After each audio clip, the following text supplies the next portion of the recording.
Forget the Steam machine. Look at the RAM machine. EA, more like UA. And more like, ew, prices are going up again on everything.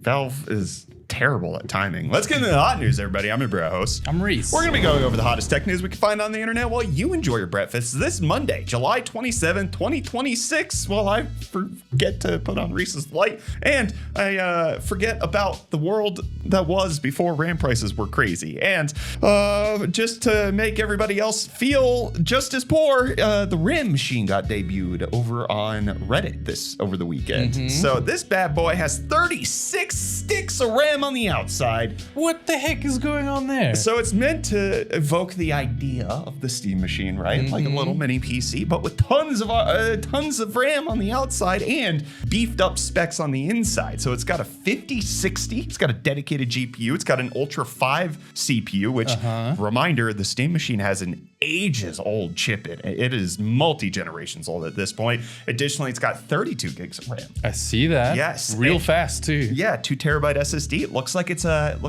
very competent mini PC, but it also appears like it's an undisclosed ad for Signal RGB because that's who's giving it away. They're giving it away over on the Reddit posts where you have to comment in order to enter into it. And if you look at the images, like the fan says Signal RGB, the GPU has a Signal RGB logo. Signal RGB is the software powering the RAM sticks on the outside. So it doesn't appear like that's disclosed, but they're giving it away. So it's a free computer if you want it. There you go.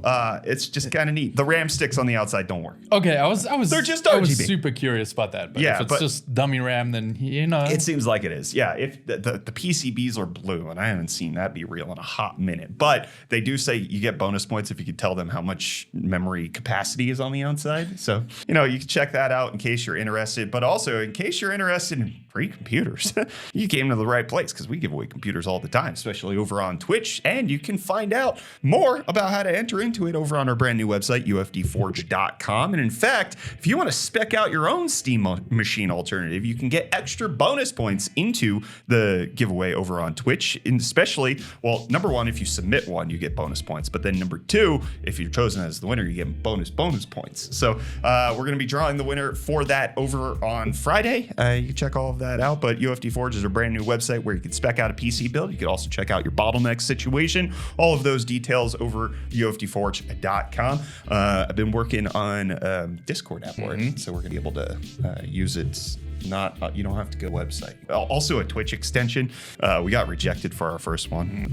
So I'm working on all that behind the scenes. And Mojang has been working on beefing up what you need to run Minecraft for the first time in 17 years. I was about to say, this has been a standard for a hot minute. Now they're changing it. Yeah, spec numbers going up for Minecraft, specifically the Java edition. Recommended specs now are a CPU and GPU from this decade and 16 gigabytes of RAM. Pretty big. Bedrock needs less than that, and the minimum specs aren't too bad. 8 gigabytes of memory for that, and a Ryzen 3 3100 in case you want to run it with a GTX 950 or an RX 460. So you don't need a ton in order to run it. They're not looking for a lot, but it also does not come with them updating the game. This is not like coinciding with anything besides they changed the spec sheet. I mean, I guess people are modding the heck out of Java. I guess the default experience now expects you to mod it, really. Does it? I'm not into Terraria.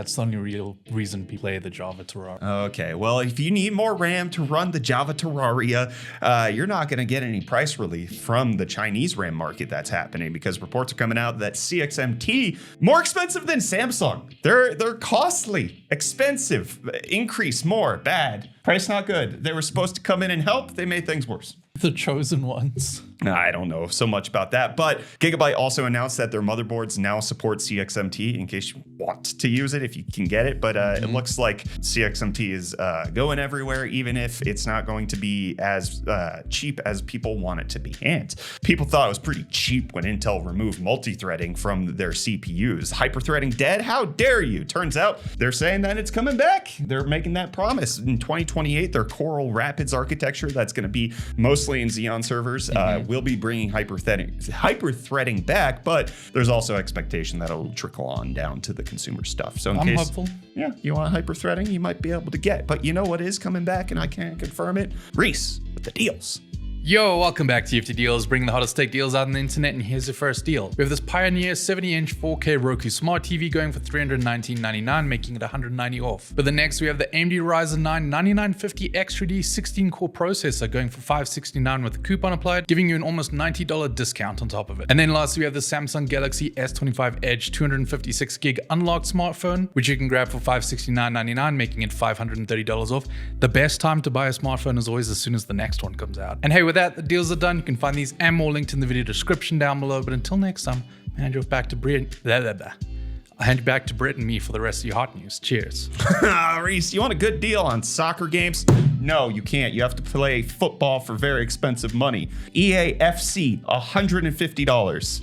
Hello. So that's for the ultimate version. The ultimate plus edition. The ultimate edition is $100. I hate these names, but these are the types of games that not only do they release them annually with basically no improvements whatsoever, but then have a bajillion microtransactions. It is possibly the worst offender, and I'm the one who plays gacha. Yeah, so you're not only paying $150 to play the game, you're then paying more to play the game, and then you're buying it when you didn't need to. Gotta get those soccer packs. Yeah, but in case you're expecting EA to get better, turns out that it looks like their acquisition from Saudi Arabia is going to be going through, because the European Commission has come out and said, yeah, we're cool with this. It raises no competition concerns. EA is going to have to take on $20 billion of debt to be purchased by the Sovereign Investment Fund from Saudi Arabia, who's then going to own 93% of it. But looks like that's happening. EA's...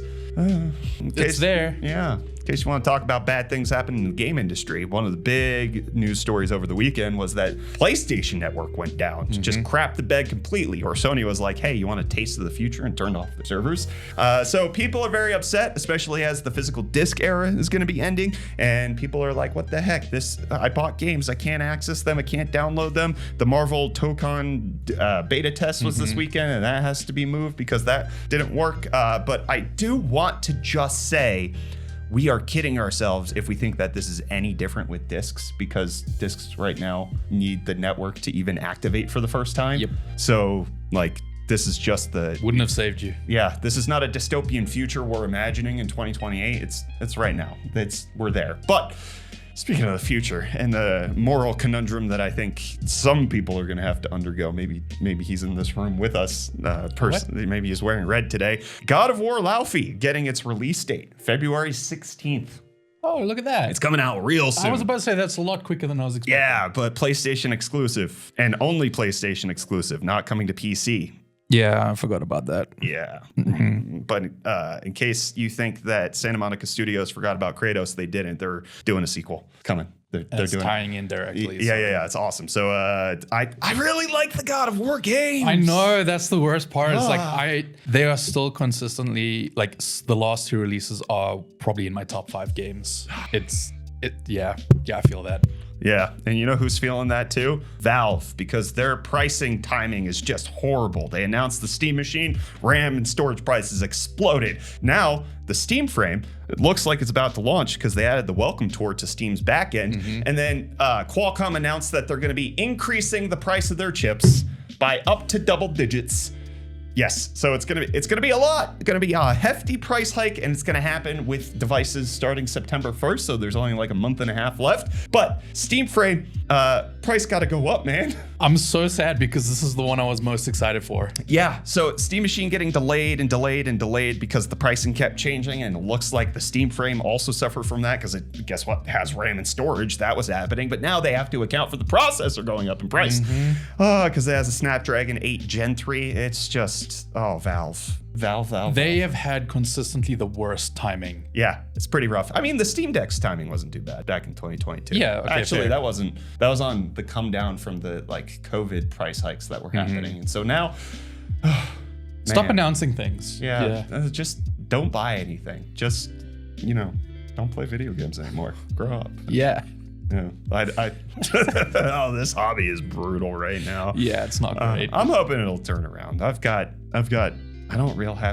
It's all copium. I only got copium. And I want to see how you guys cope down below in the comments or over on our WhatsApp line, +27068921459. Yins heeded the call to send us stuff over on the WhatsApp line. Reese, hit us. We got Apollo. Heard you're not getting enough pet pictures, so asked me to send you a new one. Look at Apollo. Good Apollo. That's a good boy. That's a good dog. Mm-hmm. And because no one's sending messages, we got an extra little kitty cat. Oh, kitty. Is this from Kyler? No. Buy Kyler a Retroid Pocket Nova for review. No, I'm not going to do that. Yeah, I know it's not from Kyler. Number one, because I have his number. Number two, because he would never ask me to buy him something. He would yell at Michael to get it for review.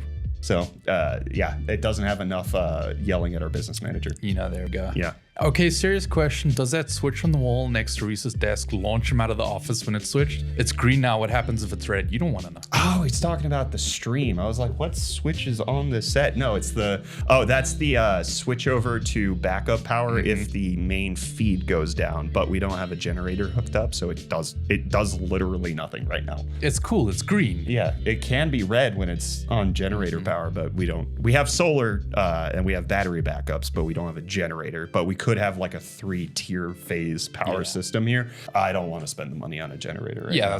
That's a big boy investment right there. And you guys invested over on YouTube. We got Archangel Ray said, I remember when an antivirus program used to block malware, not become the infected. It feels like I would always find an antivirus program back in the day, and then it would become that. Like I remember Avast was like novel, and now it's just bloatware. I genuinely hate the thought of having an antivirus, like third-party antivirus. AVG, was that one? That sounds familiar. Yeah. Anyways, ugh. And then we got Chickens Gaming. I feel like the double monitor would be great for teamwork games, for duos or something. Exactly. Yeah. And then Ty saying dual screen monitor is ideal for fighting games. I didn't even think about that. I didn't either, but it's awesome. Yeah. And then Shad saying, looking at that double-sided monitor, the first thing that came to my mind was, you sank my battleship. That would be the peak way to play it. Yeah. You could like stare directly over the monitor. Like, Phillips, come on.